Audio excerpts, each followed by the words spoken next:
எப்படி இருக்கீங்க my dear PK பைட்டீஸ்? Hope நீங்க எல்லாருமே ரொம்ப நல்லா இருக்கீங்க அப்படின்னு தான் நான் நினைக்கிறேன். டைம் டிராவல் பத்தி ஏகப்பட்ட ஹாலிவுட் படங்கள்ல நம்ம பார்த்திருப்போம். கிறிஸ்டோபர் நோலன் படத்துல வர மாதிரி திடீர்னு ஒரு போர்ட்டல் வழியா நுழைஞ்சு பல வருஷங்களுக்கு முன்னாடி இருக்கிற ஒரு காலகட்டத்துக்கு போனா எப்படி இருக்கும் அப்படின்னு கொஞ்சம் கற்பனை பண்ணி பாருங்க. ஆனா அப்படி ஒரு உலகத்துக்கு போறதுக்கு உங்களுக்கு எந்த ஒரு டைம் மிஷினும் தேவையில்லை. ஒரே ஒரு ஏர் டிக்கெட் இருந்தா போதும். உலக வரைபடத்துல ஆப்பிரிக்க கண்டத்துல இருக்க ஒரு குறிப்பிட்ட நாடுகளுக்குள்ள நீங்க நுழைஞ்ச உடனேயே அப்படியே காலக்கடிகாரத்துல பின்னோக்கி பயணம் செஞ்சு 7 வருஷத்துக்கு முந்தைய காலகட்டத்துக்கு போயிடுவீங்க. உலகத்துல இருக்க மற்ற நாடுகள் எல்லாம் தற்போதைய 2026வது வருஷத்துல வாழ்ந்துட்டு இருக்கும் போது இந்த நாட்டுல இருக்கவங்க மட்டும்தான் இன்னும் 2018 அல்லது 2019வது வருஷத்துல வாழ்ந்துட்டு இருக்காங்க. இது ஏதோ ஒரு கற்பனை அறிவியல் கதை கிடையாது. நம்ம பூமியில நிஜமாவே வாழ்ந்துட்டு இருக்கிற ஒரு விசித்திரமான நாட்டின் நிஜமான வாழ்க்கை முறை தான். உலகத்தோட மற்ற நாடுகள்ல இருந்து அத்தனை விஷயங்களும் மாறுபட்டு தங்களுக்குன்னு ஒரு தனி உலகத்தையே உருவாக்கி வச்சிருக்காங்க. இந்த நாட்டோட விசித்திரமான கலாச்சாரம், உணவு முறைகள், விசித்திரமான மனிதர்கள் மற்றும் அங்க ஒளிஞ்சிருக்க சில ஆபத்துகளை பத்தி தான் இப்ப நாம முழுசா தெரிஞ்சுக்க போறோம். இந்த வீடியோட எண்டுல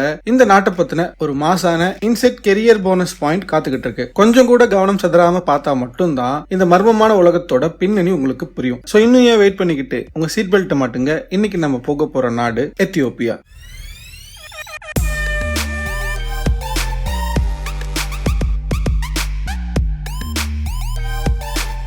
கற்றோருக்கு செல்லுமிடமெல்லாம் சிறப்பு.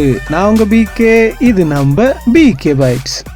முதல்ல இந்த எத்தியோப்பியா நாட்டோட கேலண்டர் சிஸ்டத்தை பத்தி முழுசா புரிஞ்சுக்கலாம். உலகத்துல இருக்க பல நாடுகள் கிரீகோரியன் கேலண்டரை தான் ஃபாலோ பண்றாங்க. ஆனா இந்த எத்தியோப்பியாக்காரங்க மட்டும்தான் நாங்க யாரோட ரூல்ஸையும் ஃபாலோ பண்ண மாட்டோம் அப்படின்னு தங்களுக்குன்னு ஒரு தனி கேலண்டர் வச்சிருக்காங்க. இதனாலேயே இவங்களோட வருடங்கள் உலக நாடுகளை விட கிட்டத்தட்ட 7 வருஷம் 3 மாசம் பின்னாடி ஓடுது. அது மட்டும் இல்லாம இவங்களோட கேலண்டர்ல வருஷத்துக்கு 12 மாதங்கள் கிடையாது, மொத்தமா 13 மாதங்கள். நம்ம ஊர்ல வருஷத்துக்கு 12 மாசம்னு கேலண்டரை பார்த்து பழகின நமக்கு 13 மாசம் அப்படிங்க கொஞ்சம் வித்தியாசமா தான் இருக்கு. இவங்களோட கேலண்டர்ல இருக்க முதல் 12 மாதங்கள் தலா 30 நாட்கள் இருக்கும். ஆனா அந்த கடைசி 13வது மாசத்தோட பேரு பேக்யூம். இந்த மாசத்துல வெறும் 5 இல்லாட்டி 6 நாட்கள் மட்டும் தான் இருக்கும். லீப் வருஷமா இருந்தா மட்டும் 6 நாளும், சாதாரண வருஷமா இருந்தா 5 நாளும் இருக்கும். நம்ம ஊர்ல ஸ்கூல் லீவ் விட்டா ஒரு மாசம் சும்மா ஜாலியா இருக்கிற மாதிரி இவங்களுக்கு இந்த 5-6 நாள் இருக்கிற மாசம் ஒரு குட்டி கொண்டாட்ட காலமாவே அமையுது. இவங்களோட புத்தாண்டு கொண்டாட்டமும் உலக நாடுகள்ல இருக்க மாதிரி ஜனவரி 1 தேதியில ஆரம்பிக்கிறது இல்ல. செப்டம்பர் 11ஆம் தேதி தான் இவங்களுக்கு புது வருஷமே பிறக்குது. நம்ம ஊர்ல ஜூன் மாசத்துல ஸ்கூல் திறந்த உடனேயே புது யூனிஃபார்ம், புது பேக் போட்டுக்கிட்டு கிளம்புற மாதிரி இவங்க செப்டம்பர் 11ஆம் தேதி தான் தங்களோட அகாடமிக் ஈரையே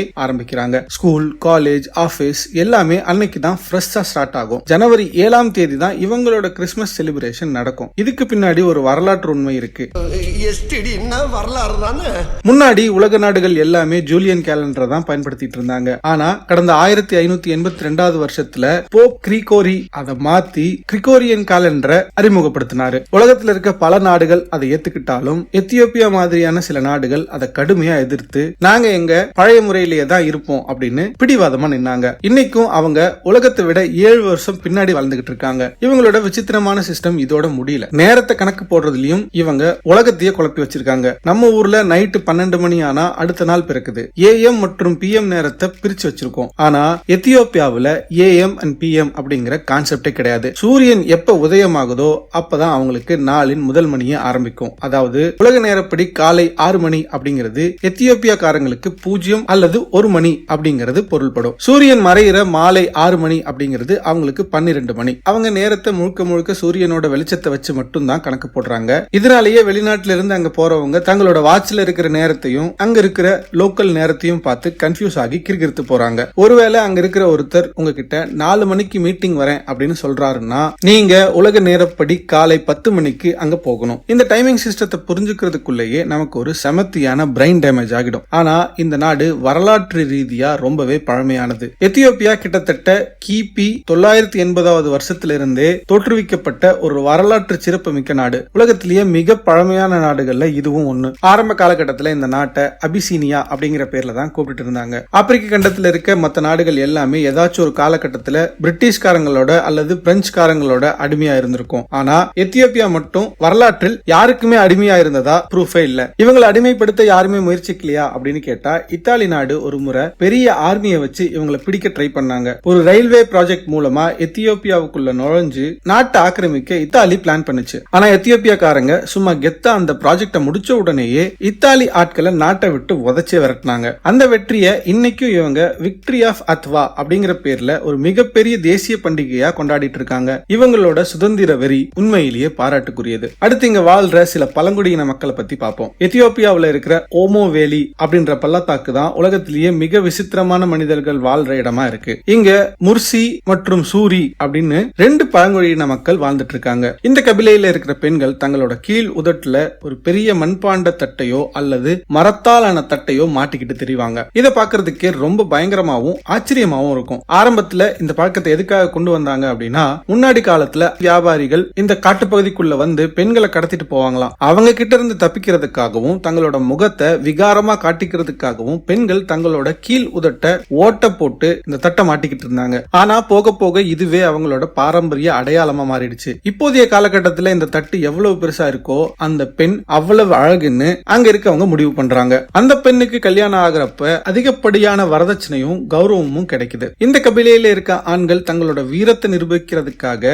டோங்கா அப்படிங்கிற ஒரு விசித்திரமான சண்டையை போடுறாங்க. 2 கபிலையை சேர்ந்த இளைஞர்கள் கம்பு வச்சு கொடூரமா அடிச்சுப்பாங்க. இந்த சண்டையில யார் ஜெயிக்கிறாங்களோ அவங்களுக்கு தான் அந்த கபிலையில இருக்கிற மிக அழகான பெண் மனைவியா கிடைப்பா. சில சமயங்கள்ல இந்த கம்படி சண்டையில சில இளைஞர்கள் தங்களோட உயிரையே கூட இழக்க நேரிடும். ஆனாலும் இந்த ஆபத்தான விளையாட்டை இவங்க இன்னைக்கும் தங்களோட பாரம்பரிய பெருமையா நினைச்சு விளையாடிட்டு இருக்காங்க. இதனாலேயே இந்த பழங்குடியினத்தை உலகத்திலேயே மிக ஆபத்தான மக்கள் அப்படின்னு சொல்றாங்க. இப்போ நம்ம உலகமே தினமும் காலையில எந்திரிச்சு உடனே குடிக்கிற காப்பியோட ஹிஸ்டரியை பத்தி பார்ப்போம். உலகத்துக்கு காப்பியை அறிமுகப்படுத்தின பெருமை இந்த எத்தியோப்பியா நாட்டை தான் சேரும். இந்த கதையை நீங்க எல்லாருமே கேட்டிருப்பீங்க. முன்னொரு காலத்துல கால்டி அப்படின்ற ஒரு ஆடு மேய்க்கிற சிறுவன் இருந்தான். அவன் தன்னோட ஆடுகளை மேய்ச்சலுக்கு கூட்டிட்டு போறப்ப சில ஆடுகள் மட்டும் ஒரு குறிப்பிட்ட மரத்துல இருக்கிற சிகப்பு நிற பழங்களை சாப்பிட்ட உடனேயே பயங்கர எனர்ஜியா துள்ளி குதிச்சு விளையாடிட்டு இருக்கிறத கவனிச்சான். என்னடா இது விசித்திரமா இருக்கேன்னு அவனும் அந்த பழங்களை பறிச்சு சாப்பிட்டு பார்த்தான். அவனுக்கும் உடம்புக்குள்ள ஏதோ ஒரு புது எனர்ஜி கிடைச்ச மாதிரி இருந்தது. இத பத்தி அந்த இளைஞன் அங்க இருக்கிற லோக்கல் மக்கள் கிட்ட சொல்ல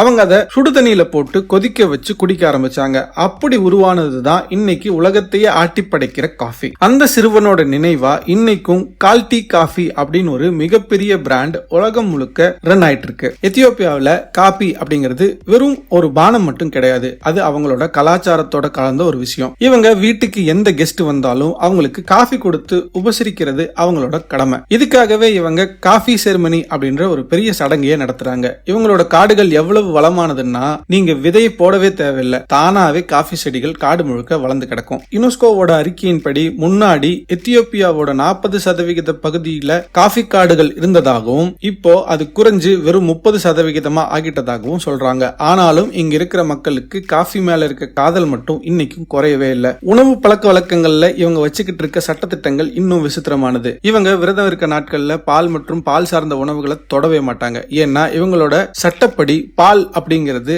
அசைவ உணவுகள் பட்டியல்ல வருது. ஆனா அதே சமயம் இவங்க விரத நாட்கள்ல மீன் உணவுகளை தாராளமா சாப்பிடுவாங்க. ஏன்னா இவங்களோட மத நம்பிக்கையின்படி மீன் அப்படிங்கிறது சைவ உணவா கருதப்படுது. நம்ம ஊர்ல செவ்வாய் வெள்ளிக்கிழமைகள்ல விரதம் இருக்கப்ப முட்டைய கூட தொடாத நமக்கு இவங்க மீன் சைவ உணவு அப்படின்னு சொல்லி விரதம் அன்னைக்கு காரசாரமா சமைச்சு சாப்பிடுறத பார்த்தா ஆச்சரியமா இருக்கு. இவங்களோட சலூன் கடைகளுக்கு போனீங்கன்னா அங்க இன்னும் ஒரு ஆச்சரியம் காத்துக்கிட்டு இருக்கு. இவங்க தலைமுடிய வெட்டுறதுக்கு கத்திரிக்கோலை பயன்படுத்த மாட்டாங்க. கத்திரிக்கோல் வச்சு முடி வெட்டுறது அப்படிங்கிறது அவங்களோட நாகரீகத்துக்கு எதிரானதுன்னு நினைக்கிறாங்க.